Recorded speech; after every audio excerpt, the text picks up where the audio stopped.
Discover the art of finding serenity and balance amidst the chaos of daily life by participating in our online yoga course. Sign up to experience the transformative benefits of yoga. The link is in the description.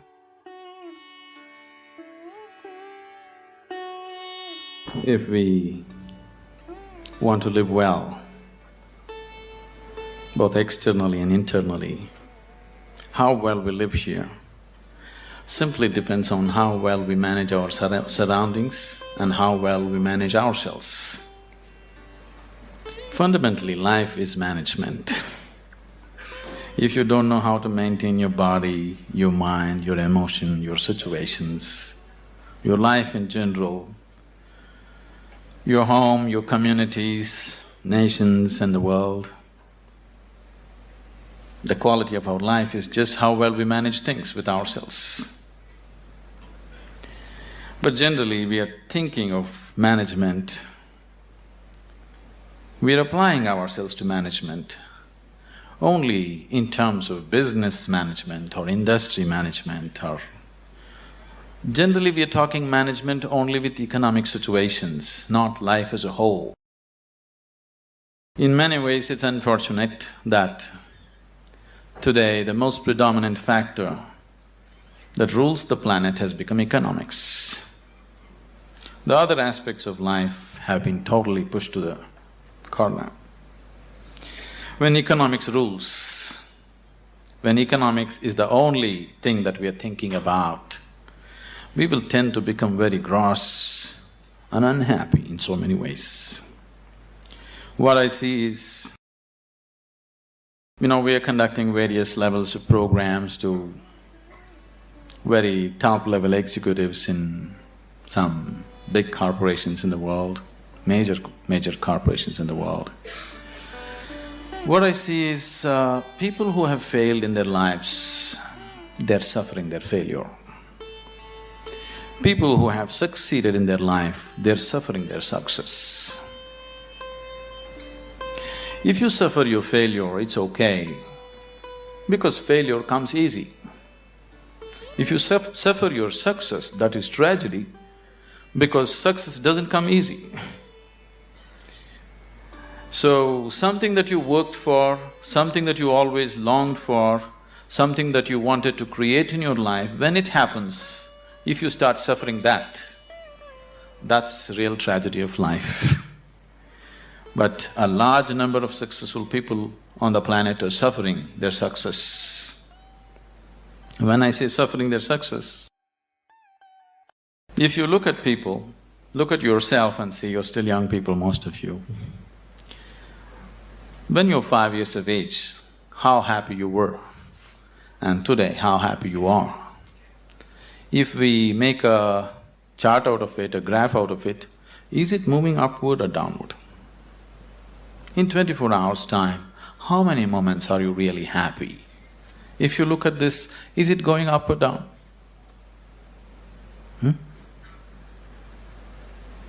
Is it going up or down?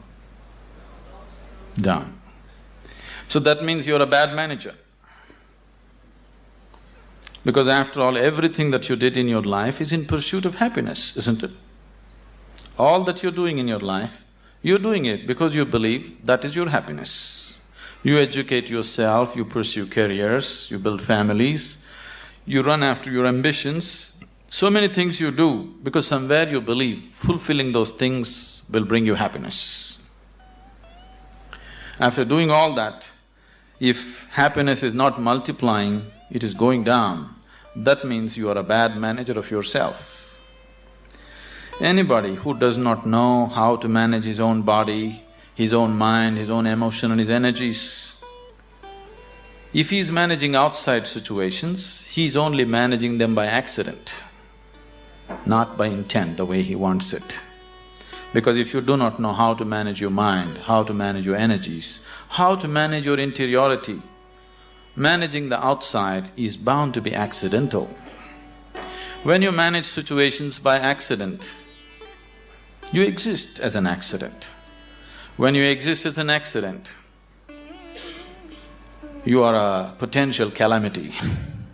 when you exist as a potential calamity, being anxious all the time becomes a natural part of life.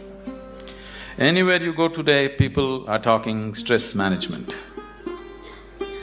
Especially a few years ago when I first went to United States, wherever I go, people were talking stress management. I could not understand why anybody wants to manage his stress. I can understand you want to manage your business, your finance, your family, your property, whatever, but why would you want to manage stress? It took me a while to understand these people have come to the conclusion that there is no other way to live. Somehow people have come to the conclusion that if you do things in the world, you're bound to be stressful. One is not stressful because of what they're doing. One is stressful because he's a bad manager of himself. He doesn't know how to manage his own systems. That is why he's stressful. It is not the nature of the job which makes one stressful.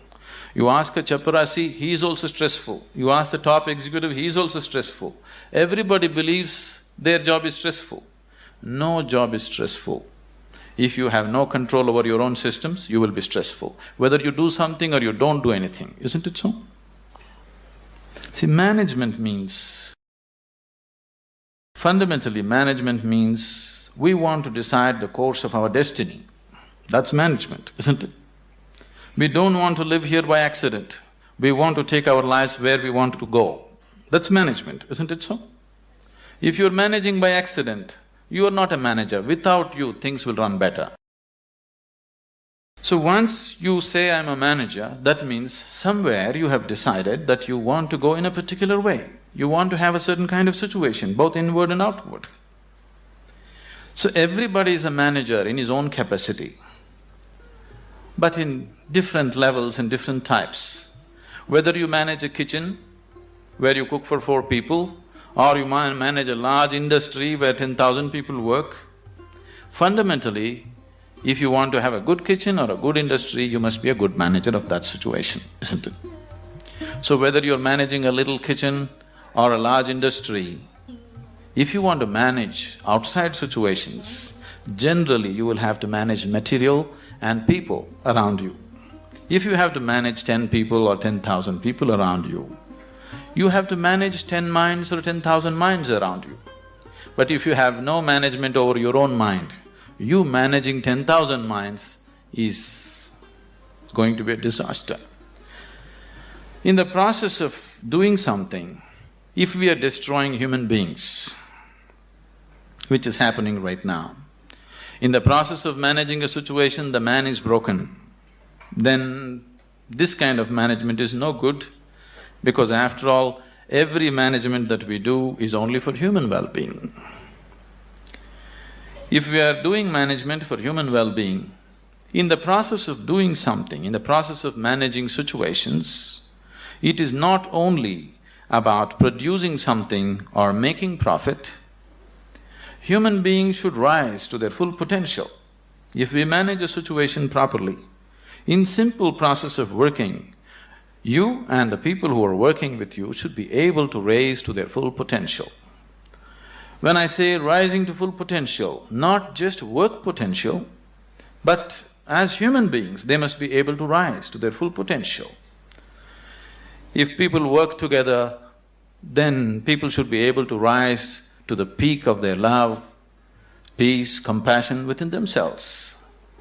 If this doesn't happen, then it's bad management, because all management, the basic intent is human well-being.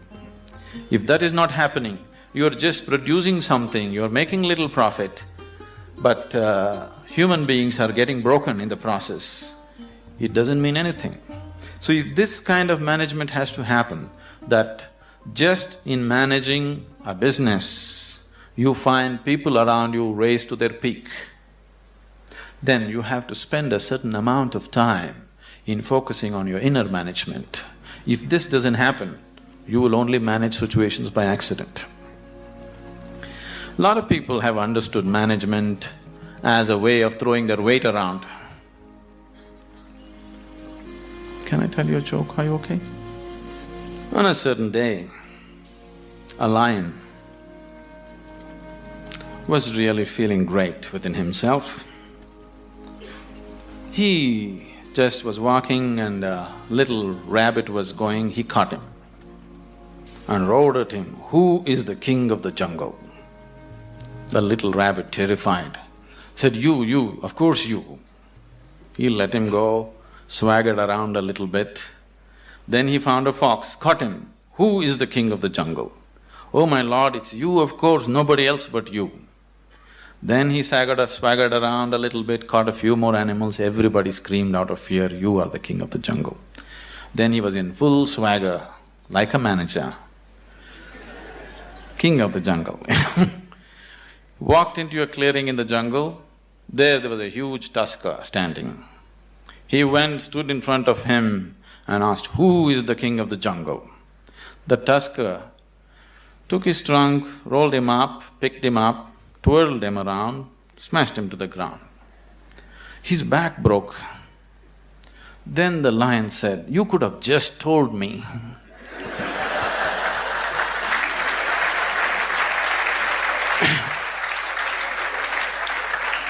But the tusker said, "You see, I had to make my point." So, lot of people generally are thinking management means just throwing their weight around.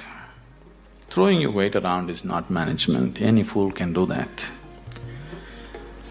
If you manage a situation, not just things happening there, people should feel elevated just being in that space, otherwise it is not management. Above all, if you go to your place and you manage a situation, you must feel wonderful being there. If that doesn't happen, you are not a good manager. So if this has to happen, you need an inner dimension. When I say inner dimension, what is inner dimension? When I say inner, I'm not just talking about the body or the mind, because both this body and mind you gathered from outside in certain ways, isn't it? For example, this physical body, when you were a child, this body was only this much. Now it's become this much. How did this happen? How did this happen? That's a question. How did this happen? You grew up, how did it happen, I'm asking? I'm sorry? How did it happen? How did all this body happen? Food that you ate, isn't it? What you call as my body is actually a heap of food that you gathered. What you call as food is just a piece of earth that you convert it into food and make it into body, isn't it? So this body is just a heap of food that you gathered over a period of time. What you call as my mind is a heap of impressions that you gathered from outside. Now you have a heap of food and a heap of impressions. If this much gathering has to happen, something more than this must exist, isn't it? If you are capable of gathering such a large body and so much mind, there must be something more fundamental than this. But that never comes into your experience. You're just lost in these two heaps, trying to make some sense out of it. Now, as there is a science, as there is a management science for external well-being, there is a management for science for inner well-being. It is just that most of the time we have not approached it scientifically, we're just believing by doing something somehow everything will be okay. Right now, people are thinking by educating themselves they will live happily ever after, which you will discover after some time it's not so. By getting a job, they think they're going to be happy ever after, which you will discover it is not so. By making money, you think you're going to be happy ever after, you will discover it is not so. Somebody thinks by getting married they're going to be ever after, and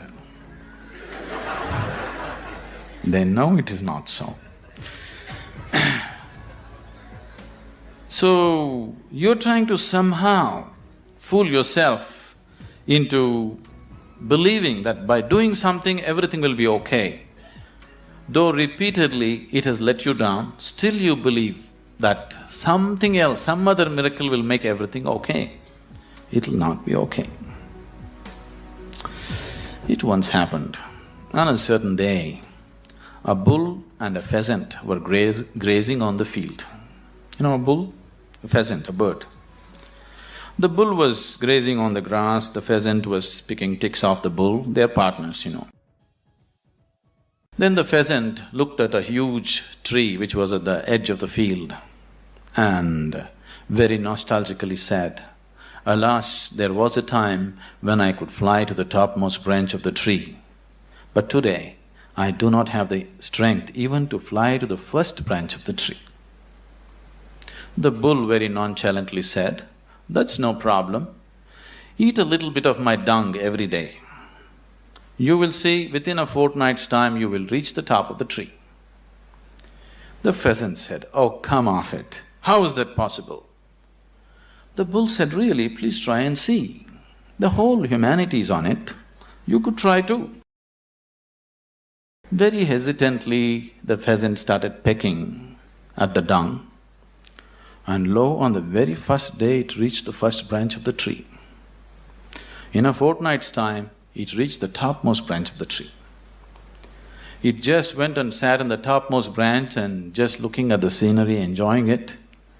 The old farmer saw a fat old pheasant on the top of the tree. He took out his shotgun and shot him off the tree.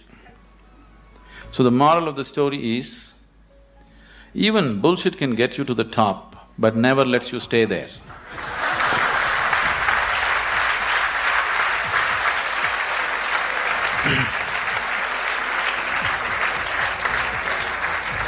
So, if you are seeking a life of fulfillment, if you are seeking a life of joy and peace and well-being within yourself, don't try to bull yourself in some way.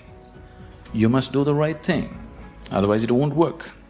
Now that you are managers or to be managers, probably, definitely, I hope they have taught you that unless you do the right thing, it doesn't work with outside.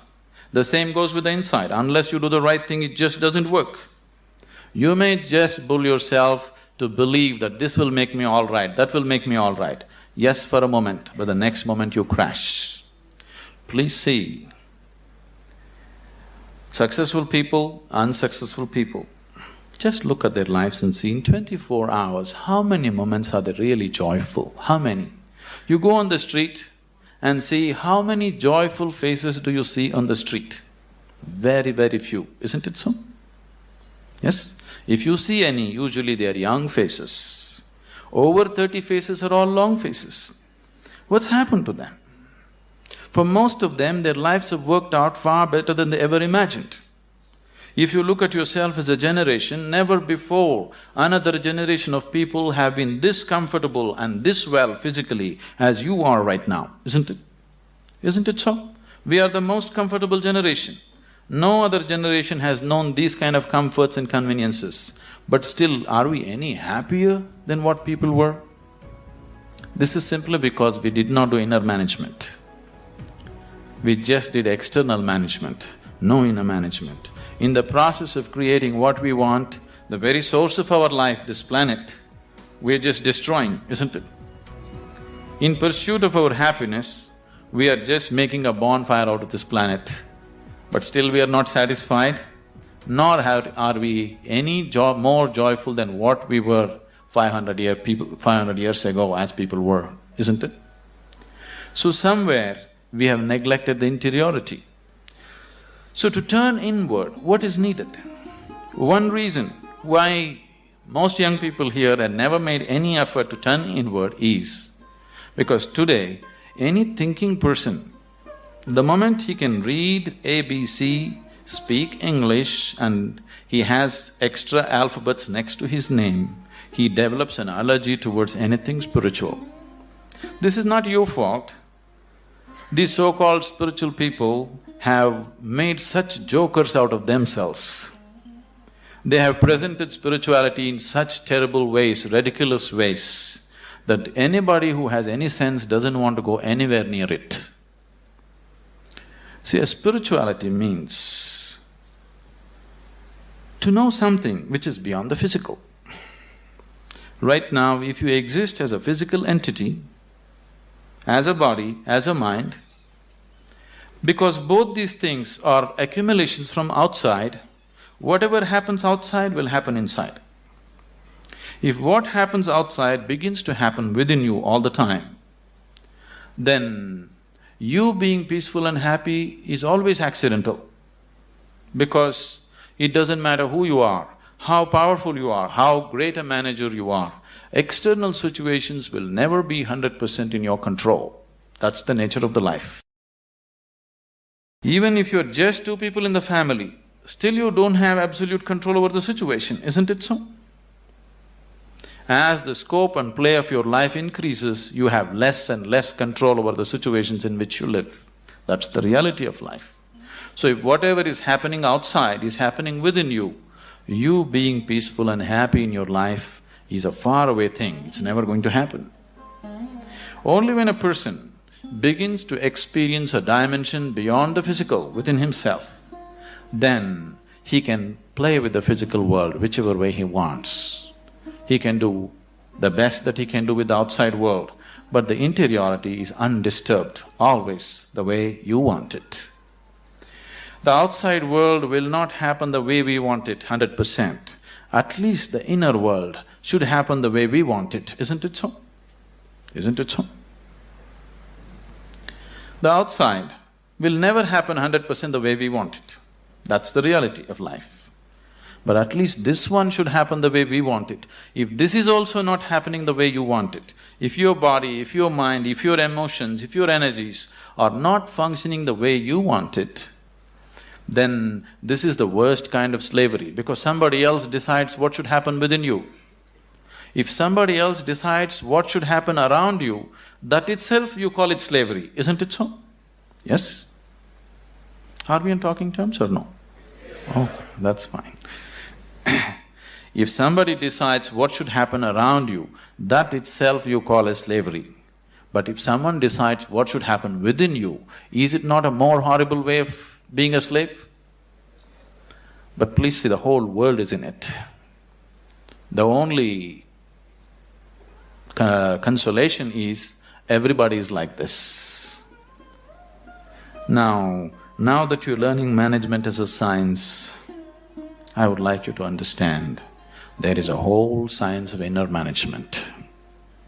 If you don't learn that, you may manage businesses, you may manage industry, but still you will not live a life of fulfillment and well-being. If you want to live a life of fulfillment and well-being and offer the same to people around you, it's extremely important you know what it means to manage your interiority.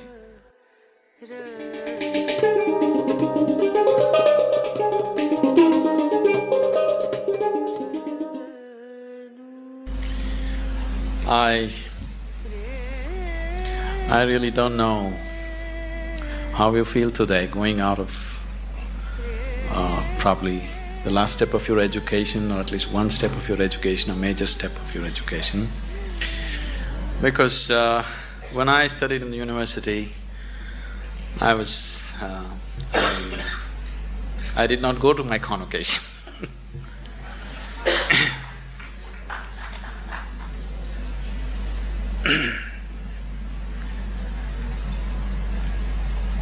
Somewhere, right from my childhood. Are you okay for a story? Right from my childhood, the education that I received, though they sent me to the best possible schools around, it didn't mean anything to me, because my sense of listening and looking at people was such. When the teachers were talking whatever, chemistry, biology or mathematics, one thing I could clearly see was whatever they were saying didn't mean a damn thing to them. And I was not willing to listen to anything from somebody who is talking something which doesn't mean anything to him. So, I always looked at the teacher. If he put his heart into it, I'm willing to be there. Otherwise, I'm out. Because somewhere I have so many things on my agenda for the day. 24 hours are packed with too many things. I'm not willing to spend an hour or even 5 minutes listening to someone who is talking something which doesn't mean anything to him. Even if he's talking nonsense, it doesn't matter. If it means something to him, I'm willing to listen to it. But if he's talking great things which don't mean anything to him, I'm not willing to listen to him. So as a part of this, I spent… Your education is over, so I can talk. I spent almost 90% of my college hours outside, only 10% inside. Only when I saw somebody who is talking something with passion, I'm there. Otherwise, I'm just out. Now, this education, I'm repeatedly telling Dr. Majumdar and a few other people around here, I'm happy to see somebody's talking with some passion about what they're doing. Somebody, it doesn't matter what they're doing is right, wrong, okay, perfect or not. But someone has put his heart into it, it's okay, because human lives becomes beautiful not because we do the right things. Human lives become beautiful because we put our heart into what we're doing. It doesn't matter what we're doing, whether we're sweeping the floor or managing the country or what we're doing, if we are putting our heart into what we're doing, it's beautiful to be doing that activity. So I think it's a fortune that I've just seen a few people, I hope everybody here is putting their hearts into what they're doing and living in an atmosphere where people are passionate about what they're doing itself is highly enriching. Now that you're stepping into the world, not that you don't know, but anyway, now you're stepping into the world in a different dimension than the way you have been till now. Once you step into the world, there's going to be a lot of filth. There is corruption, there is nonsense, there is so many things happening everywhere. There are some set of people, a certain set of people, who will develop an allergy for this filth. They can't stand it. They usually run to the Himalayas because they're allergic to filth, they can't take it. They want everything pure. But such a thing will not happen because the filth of the world has one way or the other has entered our minds. Whether we empower that filth or not is all the option that we have. But we cannot avoid filth, it is there. All the nonsense that can happen in the world, you know in your head, isn't it? So one set of people develop allergy and try to run away, which they can never do, really. Another set of people, a large segment of people, unfortunately, have come to their own kind of philosophies. Anyway, world is full of filth, let me also become filth. So they have joined that, they have merged into the filth. What we call as filth can also be great manure, Indian spirituality has always used lotus as a symbolism. A lotus flower has always been the main symbolism for Indian spirituality. Why a lotus flower is? A lotus flower grows best where the filth is thick. This filth which is stinking, which you can't bear, has transformed itself into a fragrant, beautiful flower. This option also is with us every moment of our life. If the atmospheres that we live in make us… we cannot call ourselves managers. If we make the atmospheres that we live in, only then we can call ourselves managers. Being a manager means that we are going to create whatever we see as the most beautiful thing to happen right now. Allowing situations to create you is not management at all. Creating the situations that we want is management. As many of them have said many things,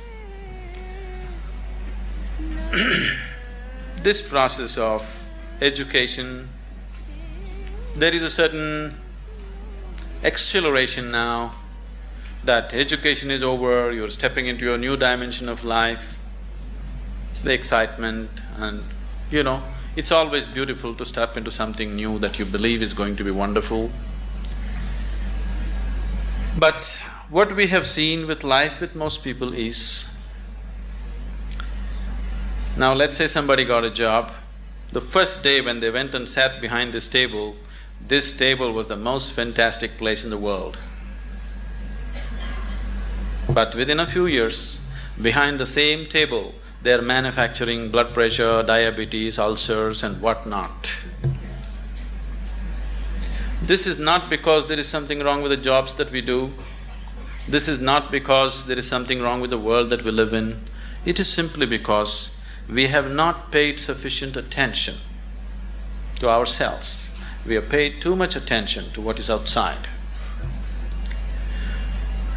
To succeed in the world, people are always thinking, great aspirations will make you successful. Aspiration is just an initial starting point. Just because you aspire for success, just because you aspire for prosperity, just because you aspire for well-being, it doesn't happen. Success, prosperity, well-being happens because you have made yourself capable of creating those things. Everybody aspires. Who is not aspiring for success in the world? Everybody is aspiring. Even a beggar on the street is trying to be a successful beggar, isn't it so? Every human being is aspiring for it, but only those who have made themselves capable will succeed. Making yourself capable, not only in terms of management skills and other things, but that is needed too, but making yourself capable as a human being to go through situations untouched, to be like a lotus flower, even if you're in the filthiest of situations, to maintain your beauty and fragrance. If one has this, he will float through this life untouched. If one doesn't have it, life will eat him up in so many ways.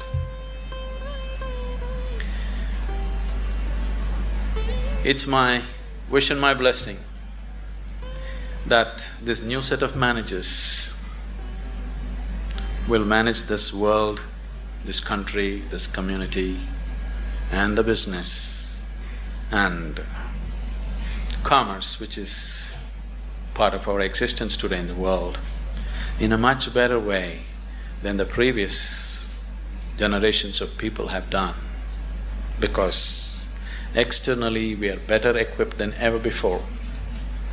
If we make a little effort, it's a fortune that an institution has made an effort to equip you internally to whatever extent it was possible for them.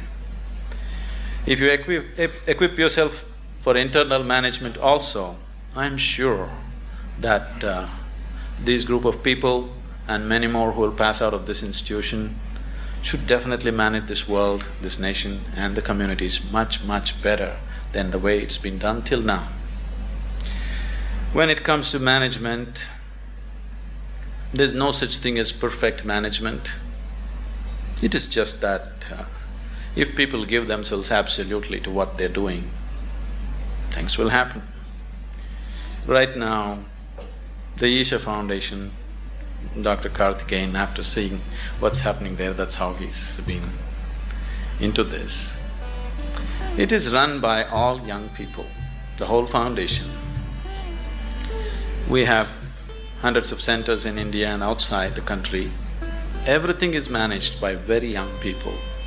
People who have been with us for 14, 15 years, they are just in their early 30s now. Very, very young people. No senior people, no experienced people, just young people, raw hands. I took this as a challenge to make it happen through them, not using any kind of experience. I'm not against experience, I'm not against that, but I wanted to make a statement that incredible things can be done, not because we know how to do it. Incredible things can be done simply because we are committed that we want it to happen, that's all. Today, this has grown into a voluntary organization with over 200,000 active volunteers around the world.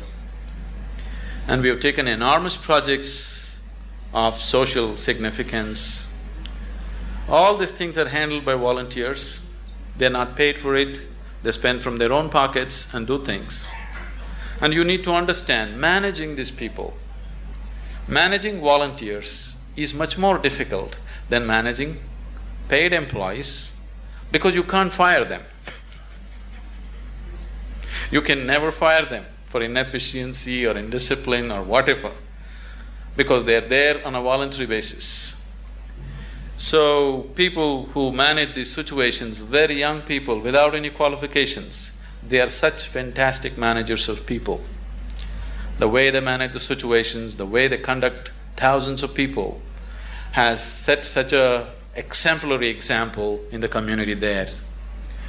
I would take this opportunity someday that when it's possible you visit Isha Yoga Center as to how things are managed so simply, because management doesn't come…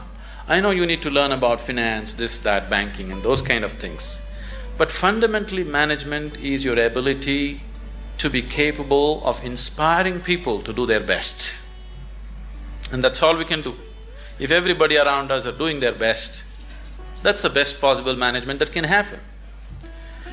So this is not going to come with manipulation, this is only going to come with dedication, this is only going to come with love, this is only going to come because you are willing to give yourself 100% to the person who is next to you at that moment.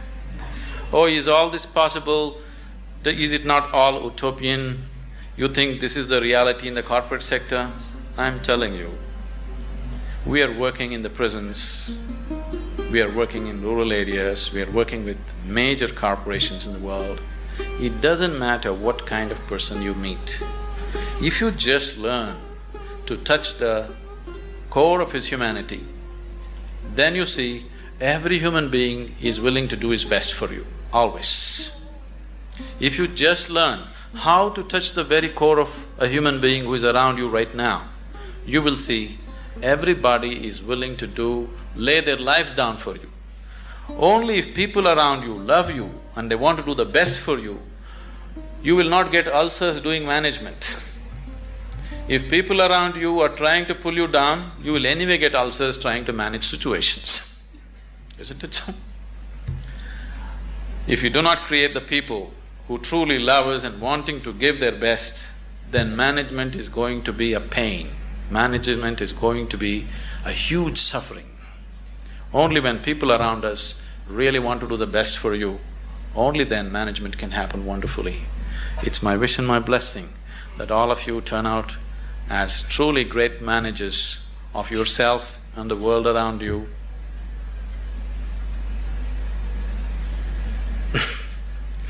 Our lives become beautiful not because of what we do.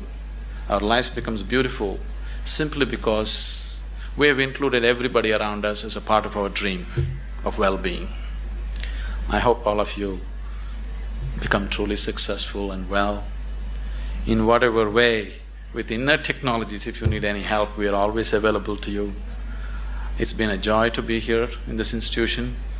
I've been to any number of colleges. People are the same, but creating an institution with some sense of commitment for inner well-being in today's world is… I'm too happy. Thank you.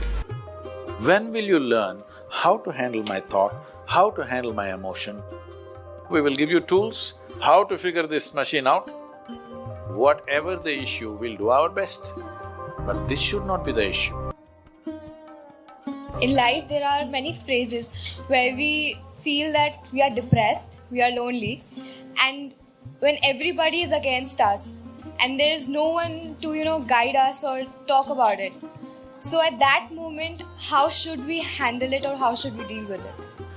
See, this is an unfortunate condition that a whole lot of human beings are in. In their experience, in their personal experience, life is like me versus the universe. Being in competition with the universe is a stupid thing to do. That's not a competition you must get into. Hello? Me versus the universe is a bad competition to get into. Would you also agree with me? So, this is why yoga does not mean twisting and turning your body. The word yoga means union. Right now it's me versus the universe. This is just your psychological condition. This is not the reality. Even when you feel utterly lonely, are you still breathing? So you're transacting with the world, isn't it? Yes? You only can't get along with the people around you, but the atmosphere is okay with you, food is okay if it tastes good, water is okay. You have transaction with the world, isn't it? Your existence is constantly an engagement with the universe, but your mind becomes against the universe. If you create a psychological condition that you're against or you're in competition with the universe or the cosmos, obviously you will feel crushed for small things. Little things will crush you. When I say little things, maybe you failed your examination, maybe you got thrown out of this university, maybe you got fired from a job, maybe somebody ditched you, maybe something else like this happened. These are all small things between life and death. Because you came here with nothing, isn't it? When you die, there is no container service for you. You die with nothing. In spite of that, most people have turned their homes into warehouses. Most people are carrying such a huge baggage on their head as if they're carrying the whole universe on their head. This is their own psychological condition. Your thought and emotion is what you're talking about, right? When are you going to figure out how to handle your thought and emotion? Not hers, not hers, not his, yours. When are you going to learn how to handle my thought and my emotion? At the end of your life? The only problem really with life is just this. Most human beings have taken themselves too seriously. They don't understand. You've seen on the computer screen these pop-ups? Yes. You are a pop-up on this planet. You pop up for 2 seconds and pop out. No, you must see, countless number of people like you and me have walked this planet. They were also big people. Where are they? All topsoil? Topsoil or no? Unless your friends decide to bury you real deep, fearing that you may rise from the dead. You know, there have been such instances. Or maybe you're planning to go to heaven. Hello? Anybody who talks about a place other than this place as a better place than this is a crime against humanity. My fundamental work is to destroy all heavens so that people will learn to live well here. All these idiots who made a hell out of themselves, they want to go to heaven.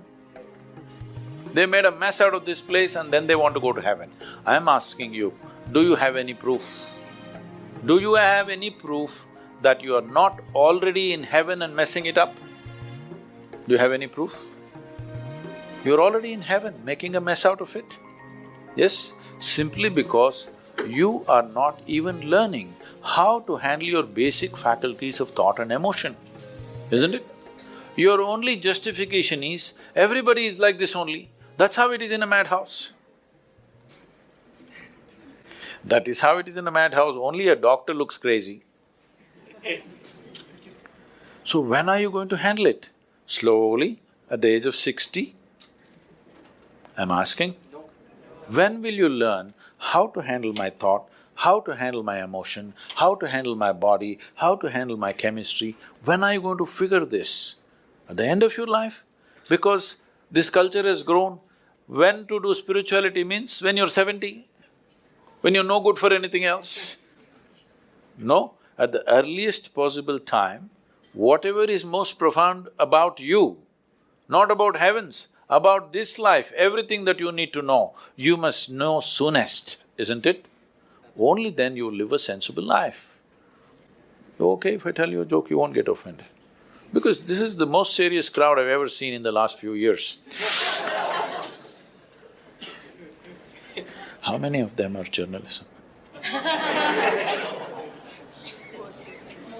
Most of them? Okay.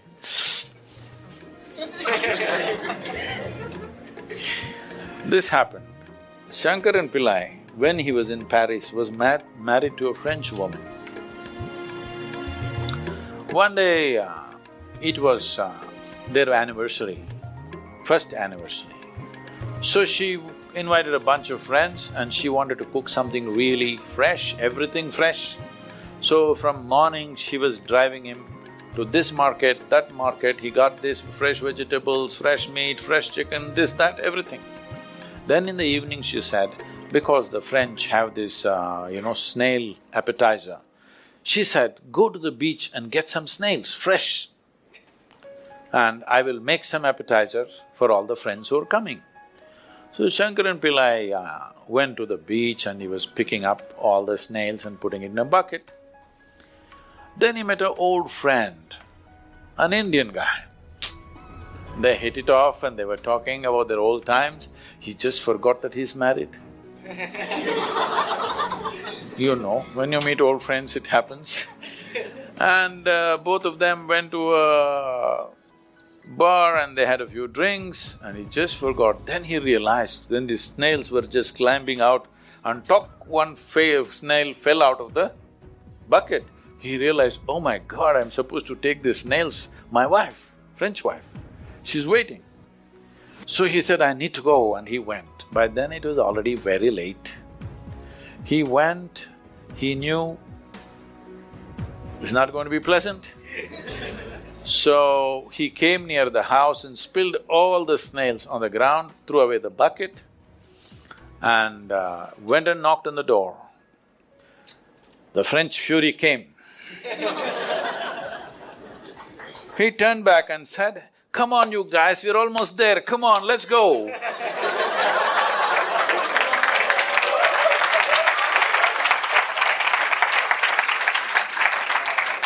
So, when are you going to pick your snails and put them in the bucket and fix them?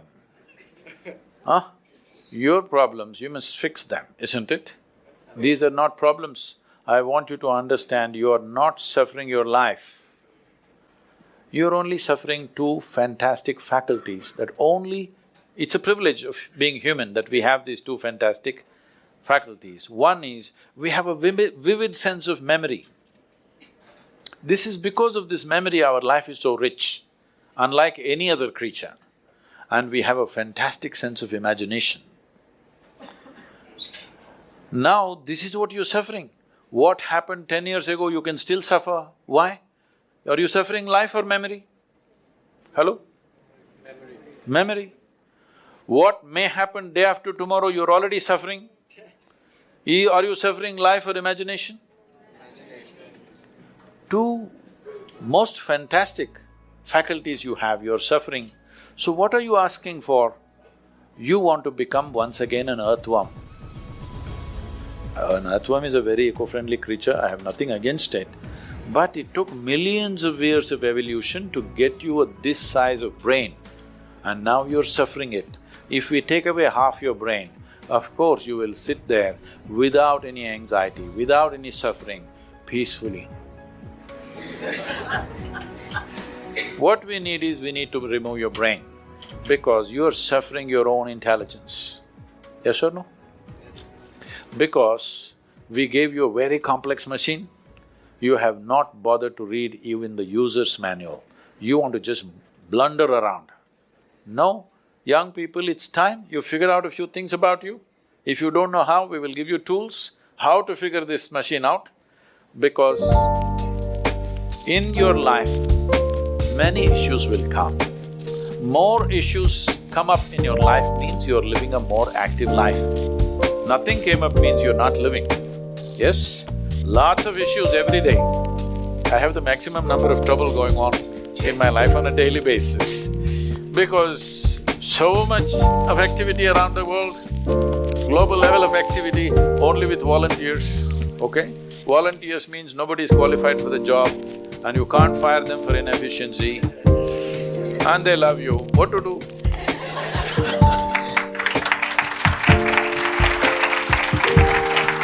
This one thing you must fix, that is, in your life, you are not the issue, okay? Whatever the issue, we'll do our best, but this should not be the issue.